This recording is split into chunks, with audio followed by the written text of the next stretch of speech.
มากันหมดอย่าอิจฉาบังเบียดกันอย่าเบียดเบียนกันข้าพเจ้าประสานทางแนวหลังบ้านแล้วกลุ่มการเมืองใดที่ยังบ่เข้าใจมื้อหน้าจะได้เข้าใจดังนั้นการตั้งรัฐบาลปฏิทินบ่มีความจำเป็นเพราะว่าราชวงศ์เป็นตัวแทนรัฐบาลปฏิทินอยู่แล้วบ่มีกลุ่มการเมืองใดพรรคการเมืองใดมีบทบาทและจะใหญ่กว่าราชวงศ์ไปเป็นไปบ่ได้ราชวงศ์ไปบนใดเขาก็รับรู้เบิดอเมริกาเขาเว้าแล้วก็จื้อติเด้เจ้าจื้อติอเมริกาเขาเว้าจังไดตัวแทนของตาถ้ำว่าจังได I recognize His Highness Prince Crown La Royal Family ซ้ำนี่พวกเจ้ากะสิเปบ่ออกว่าภาษานี่แหละเอาคำเดียวอันนั้นแหละรัฐบาลปฏิทินนั่นสำล้านยืดบดแน่นอนเขาหามู่ราชวงศ์แล้วเขาสิไปตั้งรัฐบาลแข่งเพิ่นซั่นบ่โนบ่จำเป็นลุงเว้าถูกแล้วบ่สบายดีพูดไม่เป็นไรนะเสพีช่วยกันหลานช่วยกันไม่เป็นไรเราไม่ถือสาหานับกันหรอกไม่เป็นไรร่วมมือกันเอาใจให้เพิ่นมอบกายมอบใจให้เพิ่นให้กำลังใจเพิ่นก็เจ็บคือเฮาก็เจ็บคือเพิ่นเห็นคนลาวตกทุกข์ได้ยากเพิ่นก็ลำบากสุดแล้วเพิ่นเองก็ลำบากสุดเขาเอาเพิ่นไปสัมมนาตั้งแต่น้อยๆ2พี่น้องกันน่ะเขาสิเอาไปฆ่าไปแกงแต่บุญที่ว่าเพิ่นยังรอดมาได้ฮูบตอนเพิ่นโตนมาลุงสิขออนุญาตเพิ่นเอาออกมาให้ลูกหลานเบิ่งเด้อตอนเพิ่นมาฮอดแล้วประเทศไทยสวยเพิ่นออกมานั่นน่ะขอขอบพระคุณราชอาณาจักรไทยด้วยนะครับที่2พระองค์รอดมาได้ที่พระราชจักรไทยได้ช่วยพระองค์ช่วยพระเจ้าลูกหลานพระเจ้าแผ่นดินลาวไว้นะอันนี้ลุงมีตัดหน้าหนังสือพิมพ์มาไว้เก็บไว้มื้อหนึ่งที่เป็นประโยชน์หยังกะยาอันเดียวนั่นแหละบ่ต้องเว้าหยังอยู่ไสก็แล้วแต่บ่เกี่ยวเฮาต้องเฮ็ดหน้าที่นี้นะเพราะว่าพระองค์ออกมาแล้วนี่พวกเจ้าอยากให้เพิ่นออกมาบัดเพิ่นออกมาแล้วปฏิพักกันเสยอยู่มันบ่แรงน้ำใจหวะดังนั้นคนลาวทั้งโลกทั้งแผ่นดินทั่วโลกอย่าสิคัดสิแย่งกันอีกเฮาบ่ต้องไปตั้งรัฐบาลปฏิทินอีกราชวงศ์ลาวน่ะเป็นรัฐบาลปฏิทินแล้วพวกเจ้าบ่เห็นบ่เจ้าฟ้างุมถึงเทประเทศไปประเทศเขมรบัดเพิ่นกลับมาเพิ่นก็มีรัฐบาลมาโลด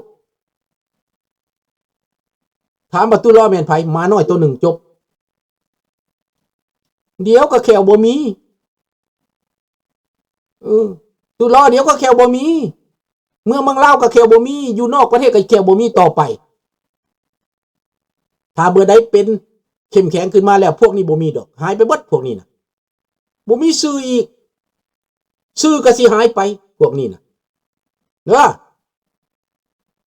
ดังนั้นขอให้พวกเฮานี้มีความสามัคคีมีความเข้มแข็ง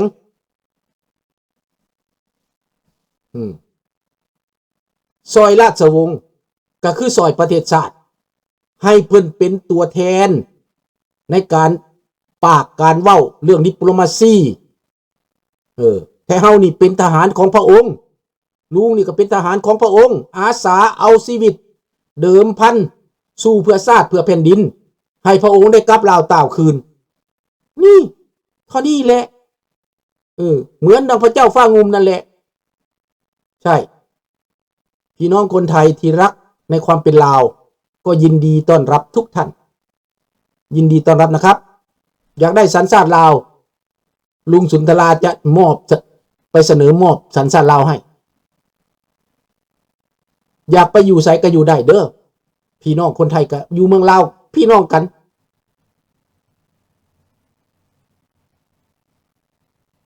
นั่นแหละมันยากดอกอันนั้นน่ะเบียร์ลาวนั่นถ้ามันบทสวยเฮาน่ะนะเฮาก็สิทุบทิ่มหมดเบียร์ลาวน่ะเนอะเบียร์ลาวถ้ามันยังขืนถ้าเบื่อเมาคนลาวต่อไปน่ะกลับขึ้นไปเฮาสิทุบทิ่มหมดหม้อเบียร์ลาวน่ะแต่มึงเบื่อเมาลูกหลานต่อไปนะอันนี้แหละถ้ามันบ่ซอยเฮาก็ทุบคือกันหม้อเบียร์ลาวน่ะบ่ได้สนทุบหม้อต้มเบียร์ทิ่มนะแบบผูกขาดเฮาบ่เอาจะให้ประชาชนมีใบอนุญาตเฮ็ดเองเบียร์ลาวก็ได้บ่ให้ผู้ขาดเอกแบบนายทุนหน้าเลือดเฮาบ่เอาเบื่อเมาประชาชนเบื่อเมาเยาวชนนั่นน่ะเฮาบ่เอาเด้อ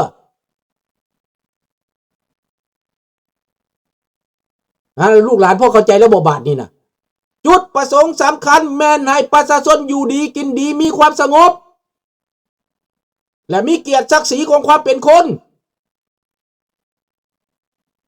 และเฮาบ่อยากมีบ่เกียรติศักดิ์ศรีของความเป็นคนเกียรติศักดิ์ศรีของความเป็นลาวน่ะเฮาบ่อยากมีบ่เอกราชหรือเฮาอยากเป็นขี้ข่าแก้วต่อไปอยากเป็นขี้ข่าเจกต่อไปนั่นละเบี้ยไปกระยาแหละต่อไปน่ะขนาดลอตเตอรี่ก็ยังเป็นของแก้วมันเป็นประเทศลาวบ่พวกเจ้าก็คิดเอาแหละลอตเตอรี่ยังเป็นแก้วนะบ่ได้แม่นของลาวจักหน่อย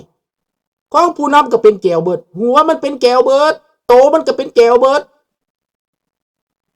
คนลาวบ่หักกันตอนนี้พวกเจ้าสิหักกันตอนไหนวะสิหักกันตอนไหนคนลาวบ่หักกันตอนนี้น่ะเด้อเอาละลุงเปิดเผยหลายเติบแล้วนี่นะดังนั้นคนลาวต้องสามัคคีกันตั้งแต่บัดนี้เป็นต้นไปให้บอกปากต่อปากหูต่อหูฟังแล้วอยู่ในใจรวมไม้รวมมือกันทางลับให้หัวไม้หัวมือกันทางลับบ่ต้องเว้าหยังยากแนมมึงหน้าแนมมึงตาก็รู้ใจบ่อยากได้หยังดอกอ้ายสิ่งที่คนไทยอยากได้คือประเทศลาวต้องคืนสู่ประชาธิปไตยเป็นพี่น้องกันดังในอดีตพอใจแล้วครับขอบคุณมากครับนี่แหละอันนี้แหละแต่ว่าอยากได้เพิ่มก็ได้น้องธนพรไปลาวบ่ต้องได้กวดเจ้าดอกธนพรมาแล้วมายามพี่ยามน้องเป็นมิตรมีความอัธยาศัยดีรับต้อนดีอันนั้นแหละอยากได้กิตติมศักดิ์ชาติลาวเพิ่มอีกก็ได้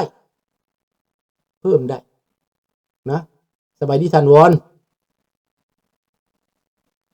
สวยกันเด้อบัดนี้เด้อสวยกันเบิดทุกคนเด้อเกียรติศักดิ์ศรีที่หนึ่งของชีวิตที่ดีแม่นแล้วเฮาอยากได้เกียรติศักดิ์ศรีเฮาอยากได้ความเป็นลาวเฮาที่ปากได้ไอดังเรียกห้องนานาชาติโลกประเทศที่เขามีคุณธรรมนะเฮาเคยถือคำหู้มาแบบนั้น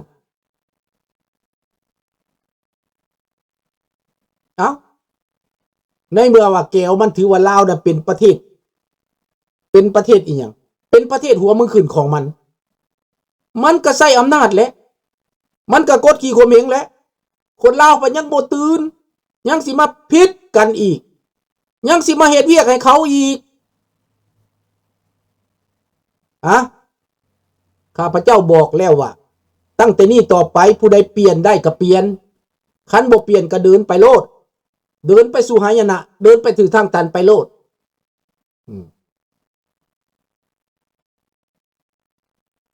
ลุงแม่แตกขันใส่บาทละหลานแท้ๆยังสร้างสามหัวดีแล้วอันนี้แหละอยู่ไสก็ตามบรรพบุรุษเฮามีการนับถือทุ่งชาติเซมโบลยูนิตี้ของเฮาสร้างสามหัวนี่หมายถึงคนสามภาคเหนือกลางใต้ เป็นแซมโบลความสามัคคีแต่เขาพยายามมากเขาพยายามทำลายและในทานหักนี่ก็มีศีลห้าเห็นบ่ล่ะ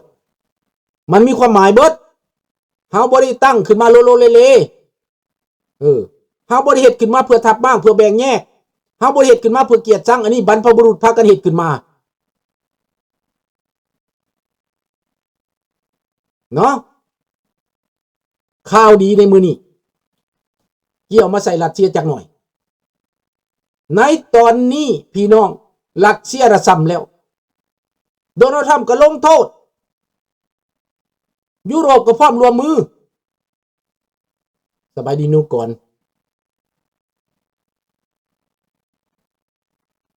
แม่แล้ว3 ภาคประเทศลาวล้านสร้างและมีหลักศีลห้าฐานห้าทางเทิงนี่ก็ธรรมนูญมีหลักการมีกฎระเบียบกฎหมายเนาะดังนั้นสัญลักษณ์ของเราเนี่ยคือสร้างเห็นบ่ล่ะคันคน3 ภาคถือกันกลางเหนือใต้ถือกันแล้ว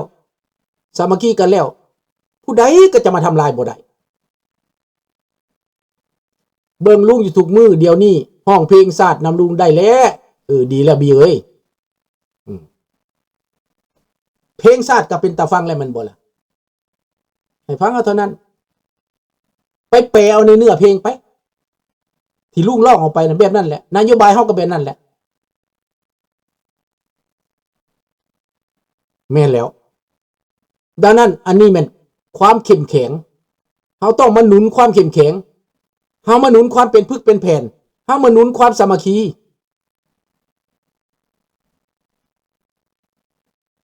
นั่นละ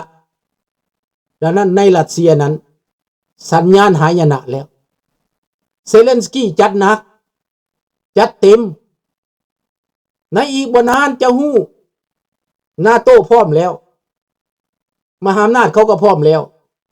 เขาเตรียมทหารเขาไปช่วยยูเครนแล้วแม่นแล้วสร้างสมัวคืออาณาจักรล้านสร้างหลวงพระบางอาณาจักร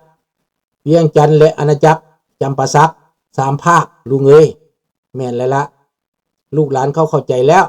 3 ภาคนี่มีความสามัคคีมีความเป็นหนึ่งเดียว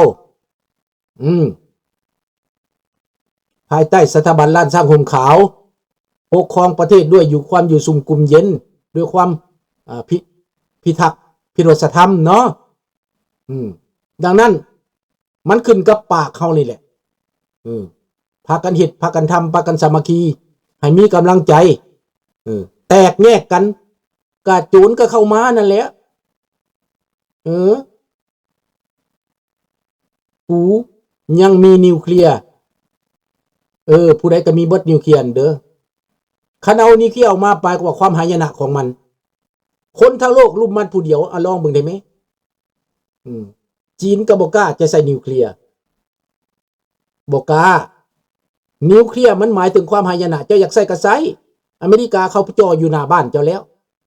อเมริกามีนิวเคลียร์เต็มอยู่ในเอเชียนั่นนะ